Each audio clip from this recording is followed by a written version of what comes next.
Taxes. Picture this. Imagine you just had a hard month at work, slaving away, flipping burgers at your local McDonald's. You're in bed when you get an email from them. It says you've been paid $2,000, but your bank account only gets $1,456. You scroll down the stub.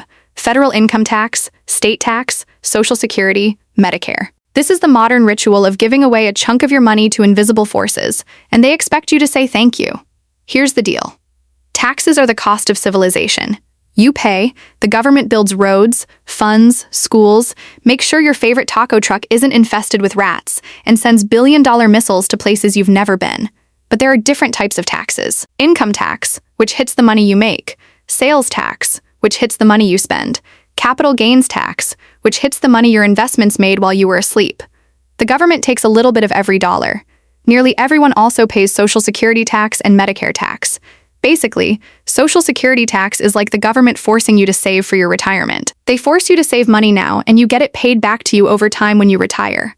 Medicare, however, is a health insurance tax that goes to supporting older people or people with serious health issues. Now comes filing your taxes. Oh boy. The government knows how much you owe, but it makes you guess. How cool. If you're right, no worries. But if you're wrong, you're cooked. When it comes to actually paying taxes, some people pay every few months. Some people pay yearly. And then there's those people that don't pay at all and end up in documentaries. I get that taxes are annoying, but it's not all bad. Countries with higher tax rates generally have a higher quality of life all round. Banks. So you walk into a bank, hand the cashier your money, they count it, smile, and tell you it will be added to your account. You walk out and think, great, now it's sitting in a vault somewhere being guarded by a dragon. But in reality, that money's already gone. Most people think of banks like a big safe with only one job, guarding people's money. But in reality, they are just a middleman or a matchmaker for financial transactions. When you deposited that $1,000, the bank took $900 of it and gave it to someone who wants to buy a jet ski. That system is called fractional reserve banking, which basically relies on the idea that they only actually need to keep a fraction of the money on hand because not everyone is going to show up at the same time asking to withdraw 100% of their account. That is unless it's 2008, of course, when people lined up to withdraw the entirety of their account, which caused the entire system to crumble. Banks make money by lending your money at a higher interest rate than they are giving you. That's really it. You're the supply of money and the person borrowing is the demand. The banks entice you to deposit your money because of a few reasons. It's much easier and more convenient to spend on a card or transfer than carrying around cash all the time. They are literally paying you to hold your money with them in the form of interest. It is much safer to keep your money in a bank than in a shoebox in your room. In the US, most banks are insured up to $250,000 per person, meaning no matter what, the government assures you that your money up to $250K is safe. Interest. Imagine you borrow $1,000. You have to pay back $1,280. Why? Because of interest. Interest is money's way of charging rent to exist in someone else's hands. When you borrow, interest is the price tag for using someone else's cash. When you lend or save, interest is the reward for being patient and boring. There are two main types. Simple interest is like, here's a flat fee. Thanks for playing. Compound interest is, every dollar I gave you now has clones and they also want rent. Let's say you owe 20% interest on a credit card. You miss a payment.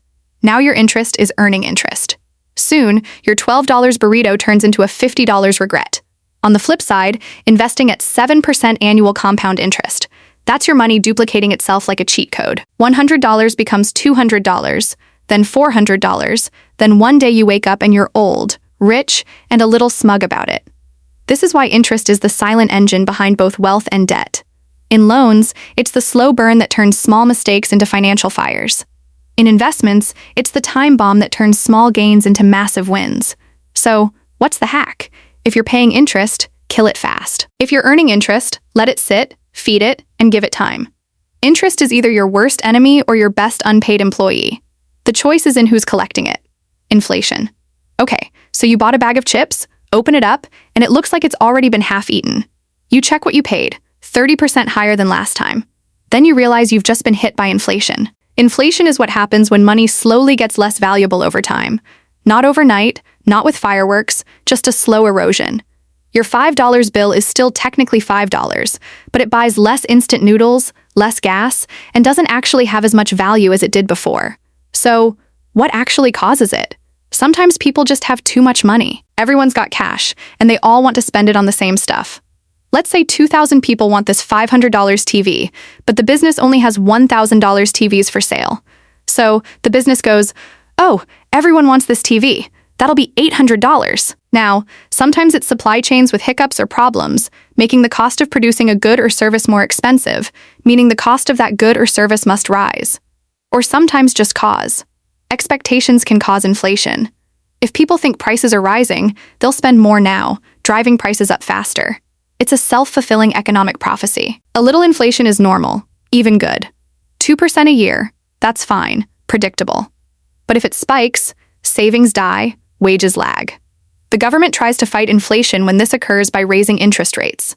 When the government raises interest rates, people are paying more interest or it's more expensive to get a loan, meaning they have less money to spend on things like TVs. This causes a reduction in the amount of spending, pretty much cooling off the economy. Recessions. A recession is when the economy decreases for at least 2 quarters or 6 months in simple terms. One day you're fine, you've got a job, bills are paid, you might even be planning a trip with the family, but suddenly there's layoffs, the stock market's only going down. In a recession, jobs vanish, companies cut costs, and everyone saves their money for necessities instead of buying things they don't need. Why does a recession happen? It could be a range of things. Could be high interest rates making borrowing too expensive. Could be a global crisis, war, pandemic, rogue container ship. Could just be the economic cycle doing what it does best. Boom, peak, bust, reset. Think of the economy as a party. In the boom phase, everyone's dancing, drinks are flowing, but eventually the lights flicker. Reality hits. Someone checks their bank account, and suddenly the DJ's playing sad lo-fi beats about corporate downsizing. Recessions aren't forever, they're resets, painful ones. Governments might lower interest rates, send out stimulus, or just hope people start buying overpriced coffee again. Eventually, spending returns, businesses rebuild, growth resumes, but not without scars. Credit scores. A credit score is a shadowy algorithm that knows your name, your past, and how many times you paid your credit card late in college. A 3-digit number that decides whether you get a house, a car, or a soul-crushing 27% interest rate on your new TV. This number isn't about wealth. It's about trust. Lenders want to know, if I give this person money, will they actually pay me back? The score has a range from 300 to 850. Below 580, you're a walking red flag. Over 750, you're sparkling with adult credibility. Most people are stuck somewhere between 640 and 790. How is a credit score calculated? Payment history. Do you pay on time? This is the big one. Credit utilization, how much credit are you using versus how much you could. Credit age, how long you've had accounts. Credit mix cards, loans, mortgages, variety helps, and new credit too many recent applications. All of these things are the ways it is calculated.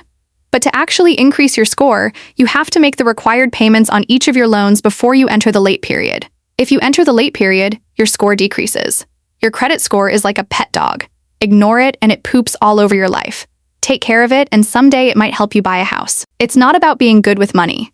It's about looking good to lenders. You can have 0 debt and still have a trash score if you don't have a credit history. So yes, the game is rigged, but if you learn the rules, you can rig it back. Currency. Currency or money. The weird part about currency and slash or money is that it's actually not real. Humans have developed money in order to make the world better. Money makes trading easier. Makes it easier to build systems and to organize society. In saying that, there is no more legitimacy between a dollar bill and a Bitcoin. People believe a dollar bill has more legitimacy. And maybe it does for now, but only because people believe it does. The same can be said for a dollar bill and a stick. The only reason a dollar bill can buy something and a stick cannot is the fact that we, as a society, have agreed that a dollar bill is worth something while a stick is not. So how does money actually work? Well, the government prints it. The central banks regulate it, and everyday people trade it in exchange for goods and slash or services. The reason the banks have to regulate it is because if the government prints too much, then inflation kicks in and everyone's money becomes monopoly money. If the banks make it so there is too little money, no one can afford to live. Currency or money is a social construct built on a shared belief and trust. Investing. So you know what inflation is now. And the best way to combat inflation, so your money doesn't become less valuable, is investing. Investing is what happens when your money stops sitting around and starts working for you. Instead of trading your time for money, you're trading money for more money. The problem is there is risk involved. What can you actually buy? Stocks, tiny ownership slices of companies. If the company grows, your slice becomes more valuable. Bonds. Basically, you loan money to a government or company, and they pay you back with interest. Funds, collections of stocks and bonds so you don't have to play financial games one by one. Real estate, property you hope someone else pays to live in forever. Of course, there are other things, but they are considered the main ones. Investing isn't about being lucky. It's about being early, diversified, and patient. Most wealthy people didn't win the lottery. They just gave compound growth 30 years to do its thing. And yes, investing comes with risk. Markets go up, markets go down. But the real danger isn't losing money. It's never investing and watching inflation quietly steal your future. Value. This one is more complex, but everyone should understand it. Imagine you pick up a rock. It's just a rock. Now, imagine that rock is shiny and yellow. That's gold. It's rarer than an average rock, so there's a higher value placed on it. Gold is not actually worth more than the average rock. It's just worth more to humans because we place a higher value on it. Understanding this is what allows people to become rich. If you provide a lot of value, you will earn a lot of money. Steve Jobs created the iPhone you're most likely watching this on right now. He created something with a large amount of value. So millions of people gave him thousands of dollars for that bit of value. It's the same reason that doctors and lawyers earn so much money. The value they provide is large, and people are willing to pay a large amount of money for their service. Value is the same reason Gucci or Louis Vuitton can sell the same handbag as Target but charge 100 times the price. People perceive it as more valuable, so it is. If you can figure out how to create value, even if it's not real value, you can make a lot of money. Time. Time is the most valuable asset in the world. And the best part, almost everyone starts with a lot of it. You probably have a lot of it left. But no one gets an unlimited supply. Most people work jobs where time is traded directly for money.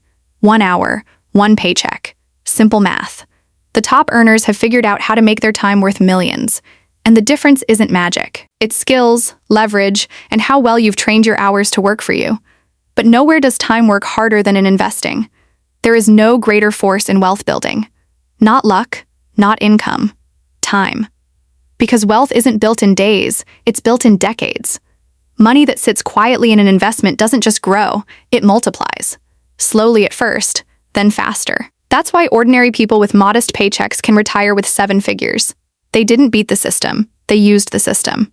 A little money invested consistently, given enough time, becomes a lot of money.